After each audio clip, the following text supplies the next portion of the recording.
Single mother అంటే sympathy కాదు, respect deserve చేసే స్ట్రెంగ్త్. తండ్రి లేకపోతే పిల్లలు పాడవుతారంటారు, కానీ ఒక స్ట్రాంగ్ సింగిల్ మదర్ ఉంటే ఆ పిల్లలు ఎవ్వరికీ తలవంచరు. ఆమె ఒకేసారి అమ్మగా ప్రేమిస్తుంది, నాన్నగా బాధ్యత తీసుకుంటుంది, సమాజంతో యుద్ధం చేస్తుంది, తనతో తాను పోరాడుతుంది. ఆమెకి చాయిస్ ఉండదు స్ట్రాంగ్ గా ఉండడం తప్ప. ఆఫీస్ లో స్ట్రెస్, బయట సొసైటీ జడ్జిమెంట్, ఇంటికి రాగానే అలసట, కానీ అమ్మా అన్న పిలుపు వినగానే ఆమెకు మళ్లీ శక్తి వస్తుంది. ఆమెకు ప్రతిరోజు భయం ఉంటుంది, రేపేమవుతుందో, పిల్లల చదువు, ఆరోగ్యం, ఏదైనా ఎమర్జెన్సీ వస్తే.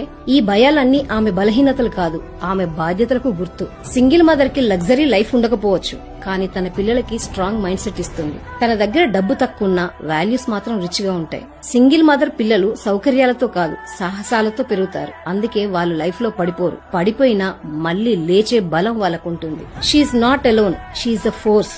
So don't judge her, respect her. A single mother is not a situation, she is an inspiration.